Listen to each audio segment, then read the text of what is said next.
महक जाता है। सद्गुणों के श्रृंगार से दिव्य जीवन बन जाता है। दिव्य जीवन बन जाता है। सद्गुणों के श्रृंगार से दिव्य जीवन बन जाता है। दिव्य जीवन बन जाता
आज की महावाक्य अव्यक्त बाप दादा रिवाइज है 12/3/1988 मसीहा का। 3 प्रकार का स्नेह तथा दिल के स्नेही बच्चों की विशेषताएं। आज बाप दादा अपने स्नेही, सहयोगी और शक्तिशाली ऐसे तीनों विशेषताओं से संपन्न बच्चों को देख रहे हैं। यह तीनों विशेषताएं जिसमें समान है, वही विशेष आत्माओं में नंबर 1 आत्मा है। स्नेही भी हो और सदा हर कार्य में सहयोगी भी हो, साथ साथ शक्तिशाली भी हो।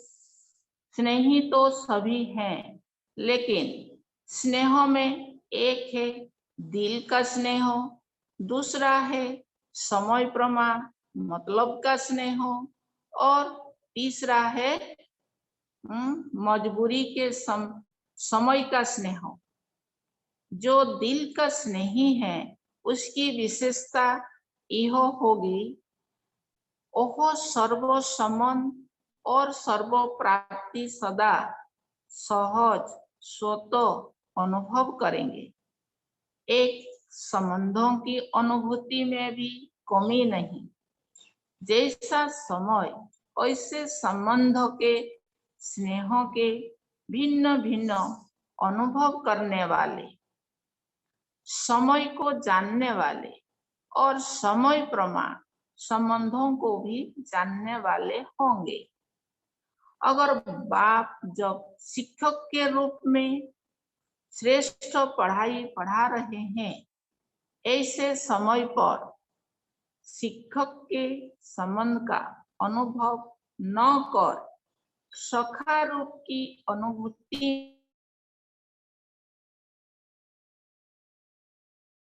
लग जाए तो पढ़ाई की तरफ अटेंशन नहीं होगा। पढ़ाई के समय अगर कोई कहे कि मैं आवाज से परे स्थिति में बहुत शक्तिशाली अनुभव कर रहा हूं, तो पढ़ाई के समय क्या यह राइट है? क्योंकि जब बाप शिक्षक के रूप में पढ़ाई द्वारा श्रेष्ठ पद की प्राप्ति कराने आते हैं, तो उस समय टीचर के सामने गर्ली स्टूडेंट लाइफ ही यथार्थ है। इसको कहा जाता है समय की पहचान प्रमाण, संबंधों की पहचान और संबंध प्रमाण स्नेह के प्राप्ति की अनुभूति। यही बुद्धि को एक्सरसाइज कराओ। जो जैसा चाहे, जिस समय चाहे, ऐसे स्वरूप और स्थिति में स्थित हो सके। जैसे कई शरीर में भारी है, बोझ है, तो अपने शरीर को सहज जैसे चाहे वैसे मोल्ड नहीं कर सकेंगे। ऐसे ही अगर मोटी बुद्धि है, अर्थात किसी न किसी प्रकार का व्यर्थ बोझ व व्यर्थ किचड़ा बुद्धि में भरा हुआ है, कोई ना कोई अशुद्धि है, तो ऐसी बुद्धि वाला जिस समय चाहे जैसे बुद्धि को मोल्ड नहीं कर सकेगा। इसीलिए बहुत स्वच्छ महीन अर्थात अति सूक्ष्म बुद्धि, दिव्य बुद्धि, बेहद की बुद्धि, विशाल बुद्धि चाहिए।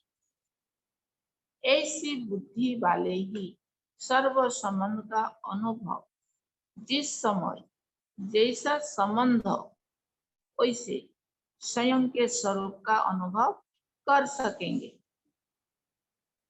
तो स्नेही सभी हैं, लेकिन सर्व संबंध का स्नेह समय प्रमाण अनुभव करने वाले सदा ही इसी अनुभव में इतने बिजी रहते हर संबंध के भिन्न भिन्न प्राप्तियों में इतना लवलीन रहते, मग्न रहते, जो किसी भी प्रकार का विघ्न अपने तरफ झुका नहीं सकता है। इसीलिए स्वतः ही सहज योगी स्थिति का अनुभव करते हैं। इसको कहा जाता है नंबर 1 यथार्थ स्नेही आत्मा। स्नेह के कारण ऐसी आत्मा को समय पर बाप द्वारा हर कार्य में स्वतः ही सहयोग की प्राप्ति होती रहती है। इस कारण स्नेह अखंड, अटल, अचल, अविनाशी अनुभव होता है। समझा? यह है नंबर 12 स्नेही की विशेषता। दूसरे तीसरे का वर्णन करने की तो आवश्यकता ही नहीं, क्योंकि सब अच्छी तरह से जानते हो। तो बाप दादा ऐसे स्नेही बच्चों को देख रहे थे। आदि से अब तक स्नेह एक रस रहा है। वह समय प्रमाण, समस्या प्रमाण और ब्राह्मण आत्माओं के संपर्क प्रमाण बदलता रहता है। इसमें भी फर्क पड़ जाता है ना। आज स्नेह का सुनाया, फिर सहयोग और शक्तिशाली तीनों विशेषता वाली आत्मा का महत्व सुनाएंगे। तीनों ही जरूरी है। आप सब तो ऐसे स्नेही हो ना, प्रैक्टिस है ना। जब जहां बुद्धि को स्थित करना चाहो ऐसे कर सकते हो ना। कंट्रोल पावर है ना। रूलिंग पावर तब आती है जब पहले कंट्रोलिंग पावर हो। और जो स्नेह को ही कंट्रोल नहीं कर सकता, वह राज्यों को क्या कंट्रोल करेगा।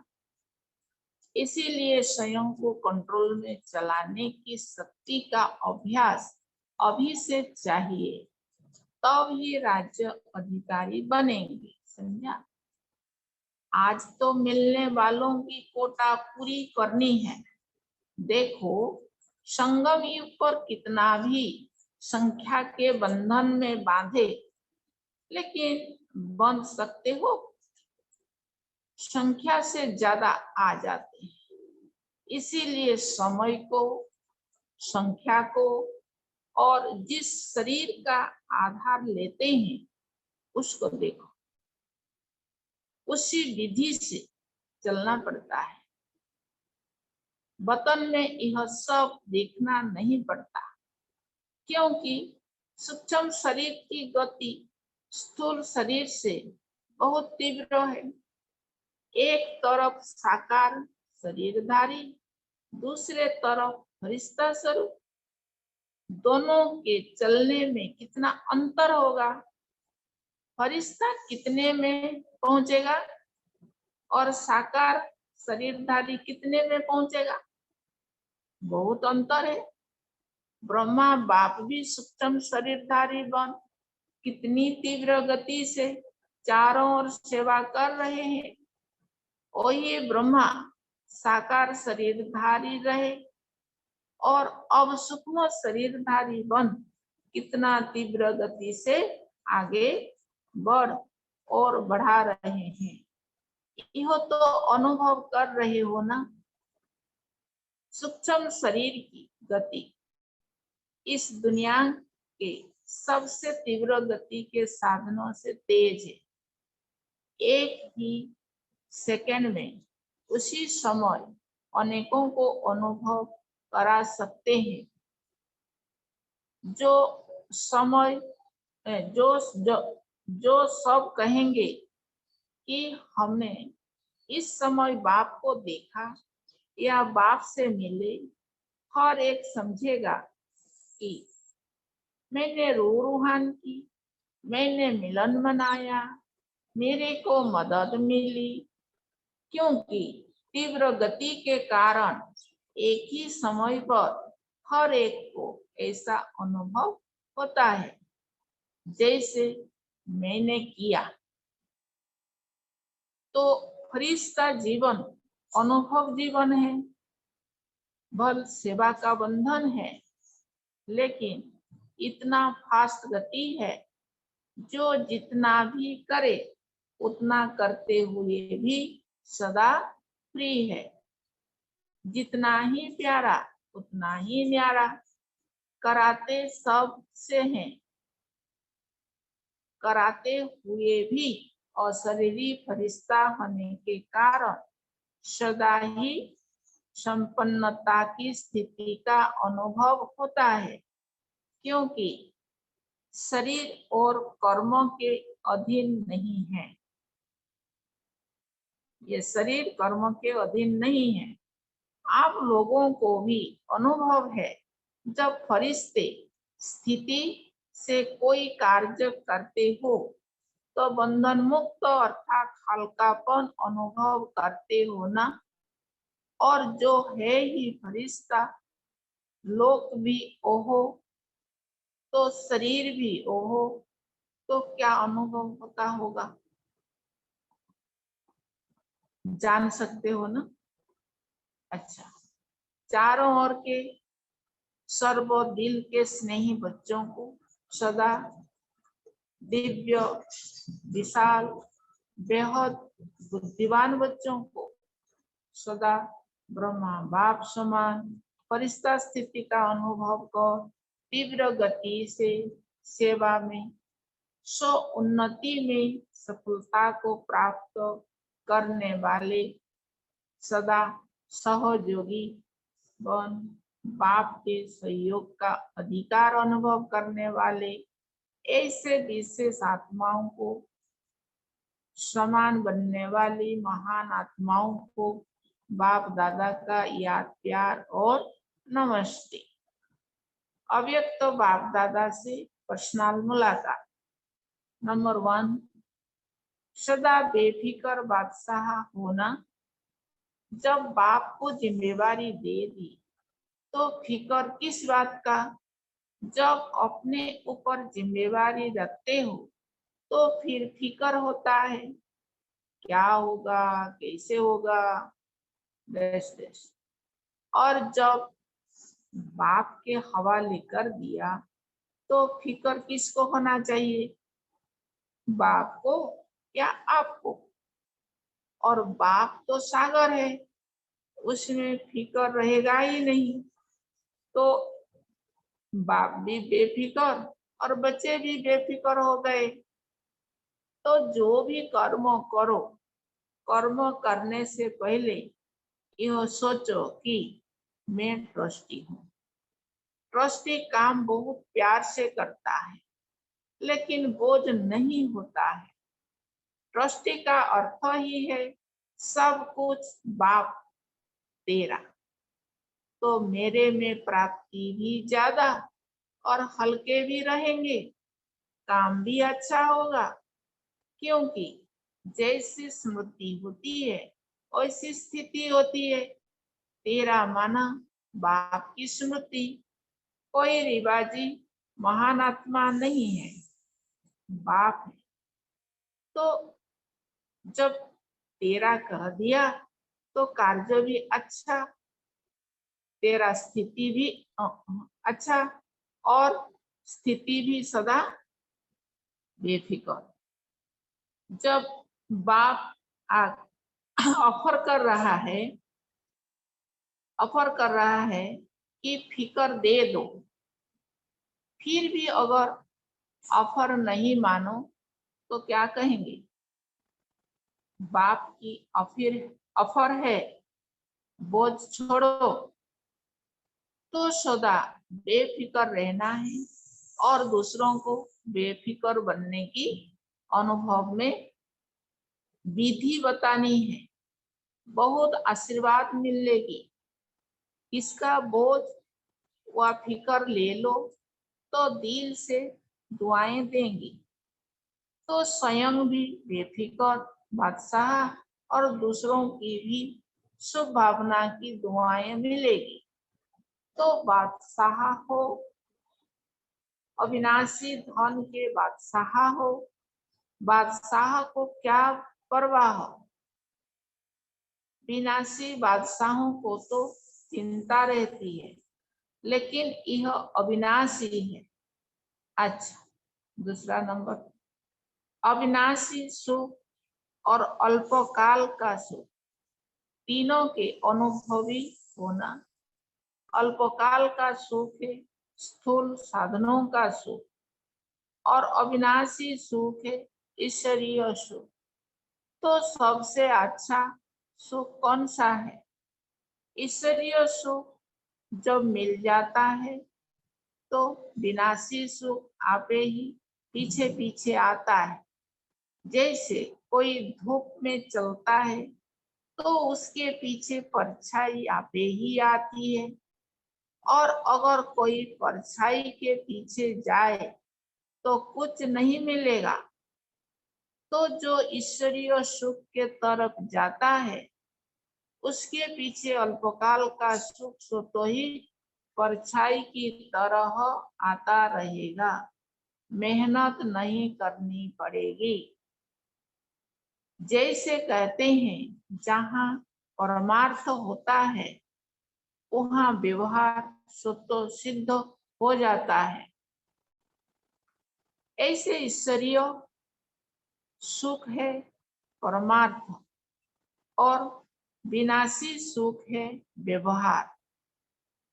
तो परमार्थ के आगे व्यवहार आपे ही आता है। तो सदा इसी अनुभव में रहना, इससे दोनों मिल जाए। नहीं तो एक मिलेगा और वो भी विनाशी होगा। कभी मिलेगा कभी नहीं मिलेगा, क्योंकि चीज ही विनाशी है। इससे मिलेगा ही क्या? जब ईश्वरीय सुख मिल जाता है तो सदा सुखी बन जाते हैं, दुख का नाम निशान नहीं रहता। ईश्वरीय सुख मिला माना सब कुछ मिला, कोई अप्राप्ति नहीं रहती। अविनाशी सुख में रहने वाला विनाशी चीजों को न्यारा होकर यूज करेगा, फंसेगा नहीं।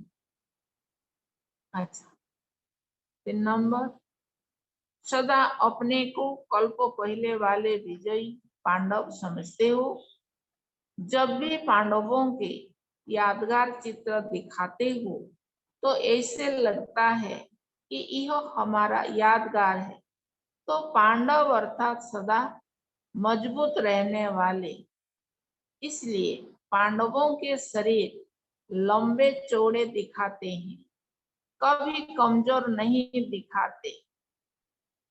आत्मा बहादुर है, शक्तिशाली है, तो उसके बदले में शरीर शक्तिशाली दिखाते हैं। पांडवों की विजय प्रसिद्ध है। कौरव अक्षौणी होते भी हार गए और पांडव 5 होते भी जीत गए। क्यों विजयी बने? क्यों विजयी बने? क्योंकि पांडवों के साथ बाप है। पांडव शक्तिशाली है, आध्यात्मिक शक्ति है, इसलिए अक्षौणी कौरवों की शक्ति उनके आगे कुछ भी नहीं है। ऐसे हो ना, कोई भी सामने आया किसी भी रूप में, माया किसी भी रूप में आए तो भी वो हार खाकर जाए, जीत न सके। इसको कहते हैं विजयी पांडव। माताएं भी पांडव सेना में हो ना, या घर में रहने वाली हो, जो कमजोर होते हैं वो घर में छिपता है, बहादुर मैदान में आता है। तो कहाँ रहती हो, मैदान में या घर में? तो सदा इस नशे में रहेंगे तो सदा इस नशे में आगे बढ़ते रहो कि हम पांडव सेना के विजयी पांडव हैं। 4 नंबर, अपने को बेहद के निमित्त सेवाधारी समझते हो। बेहद के सेवाधारी अर्थात किसी भी मैंपन के व मेरेपन की हद में आने वाले नहीं। बेहद में न मैं है न मेरा है, सब बाप का है। मैं भी बाप का, तो सेवा भी बाप की। इसको कहते हैं बेहद सेवा। ऐसे बेहद के सेवाधारी हो या हद में आ जाते हो। बेहद के सेवाधारी बेहद का राज्य प्राप्त करते हैं। सदा बेहद बाप, बेहद सेवा और बेहद राज्य भाग्य यही स्मृति में रखो, तो बेहद की खुशी रहेगी। हद में खुशी गायब हो जाती है, बेहद में सदा खुशी रहेगी। अच्छा, विदाई के समय अभी तो सेवा के प्लान बहुत अच्छे बनाए हैं। सेवा भी वास्तव में उन्नति का साधन है। अगर सेवा को सेवा की रीति में करें तो सेवा लिफ्ट देती है आगे बढ़ने की। सिर्फ प्लान बुद्धि बनकर प्लान बनाए, जरा भी कुछ यहाँ वहाँ का मिक्स न हो। जैसे कोई बढ़िया चीज बनाकर रखो और यहाँ वहाँ की हवा से कुछ कीचड़ा पड़ जाए तो क्या हो जाएगा? तो संभाल कर रखते हो ना, तो यहाँ वहाँ का कुछ भी मिक्स नहीं हो जाए। ऐसे सेवा के प्लान अच्छे बनाते हैं। सेवा में मेहनत नहीं लगती, खुशी होती है, क्योंकि लगन से करते हैं। उमंग उत्साह भी अच्छा रखते हैं। बाप दादा सेवा का उमंग देख करके खुश भी होते हैं। सिर्फ मिक्स ना हो तो जितने समय में सेवा हुई है उससे 4 गुना हो सकती है। प्लेन बुद्धि फास्ट गति की सेवा को प्रत्यक्ष दिखाएगी।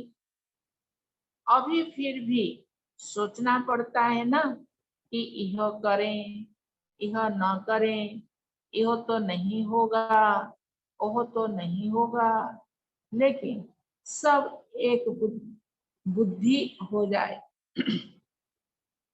जिसने किया वह अच्छा, जो किया वह अच्छा, यह पाठ पक्का हो जाए तो तीव्र गति की सेवा प्रारंभ हो जाए। ऐसे पहले से सेवा की गति तीव्र हो रही है, बढ़ रही है, सफलता भी मिल रही है। लेकिन अभी के हिसाब से विश्व की आत्माओं को संदेश देने के हिसाब से तो अभी कोने तक पहुंचे हैं। कहाँ 550 करोड़ आत्माएं और कहाँ संदेश पहुंचा होगा, तो 1 करोड़ 2 करोड़ तक। बाकी कितने पड़े हैं? हाँ, ये राजधानी के नजदीक वाले पहुंच गए हैं, लेकिन चाहिए तो सब। वर्षा तो सबको देना है, चाहे मुक्ति दो चाहे जीवन मुक्ति दो, लेकिन देना तो सबको है। एक भी बाप का बच्चा वंचित तो नहीं रह जाए। कैसे भी बाप के वर्षे के अधिकारी तो बनना ही है। चाहे किसी भी विधि से संदेश सुने, इसके लिए चाहिए तीव्र गति। यह भी समय आ रहा है, होती जाएगी। अभी धीरे धीरे सभी धर्मों वाले अपनी बातों में मोल्ड हो रहे हैं। पहले कट्टर रहते थे, अभी मोल्ड हो रहे हैं। चाहे क्रिश्चियन है, चाहे मुस्लिम है, लेकिन भारत की फिलॉसफी को अंदर से बिगाड़ देते हैं, क्योंकि भारत की फिलॉसफी में सब प्रकार की रमणीकता है, ऐसे और धर्मों में नहीं है। कहानियों की रीति से, ड्रामा की रीति से भारत की फिलॉसफी का जिस प्रकार से वर्णन करते हैं, वैसे और धर्मों में कहाँ भी नहीं है। इसलिए जो एकदम कट्टर रहे हैं, वो भी अंदर अंदर समझते हैं कि भारत की फिलॉसफी, उसमें भी आदि सनातन फिलॉसफी कम नहीं है। वो भी दिन आ जाएंगे जो सब कहेंगे कि अगर फिलॉसफी है तो आदि सनातन धर्म की है। हिंदू शब्दों से बिगड़ते हैं, लेकिन आदि सनातन धर्मों को बिगाड़ देंगे। गॉड एक है तो धर्म भी एक है, हम सबका धर्म भी एक है। यह धीरे धीरे आत्मा के धर्मों की तरफ आकर्षित होते जाएंगे। अच्छा, वरदान मनन शक्ति द्वारा वेस्ट के बेस्ट को समाप्त करने वाले सदा शक्तिशाली भव। विस्तार, आत्मा पर वेस्ट का ही वेट है। वेस्ट संकल्प, वेस्ट वाणी, वेस्ट कर्म, इससे आत्मा भारी हो जाती है। अब इस वेट को खत्म करो। इस वेट को समाप्त करने के लिए सदा सेवा में बिजी रहो। मनन शक्ति को बढ़ाओ। मनन शक्ति से आत्मा शक्तिशाली बन जाएगी। जैसे बाबा कहते हैं, जैसे भोजन हजम करने में खून बनता है, फिर वह शक्ति का काम करता है, ऐसे मनन करने से आत्मा की शक्ति बढ़ती है। स्लोगन, जो अपने स्वभाव को सरल बना देते हैं, उनका समय व्यर्थ नहीं जाता। ओम शांति।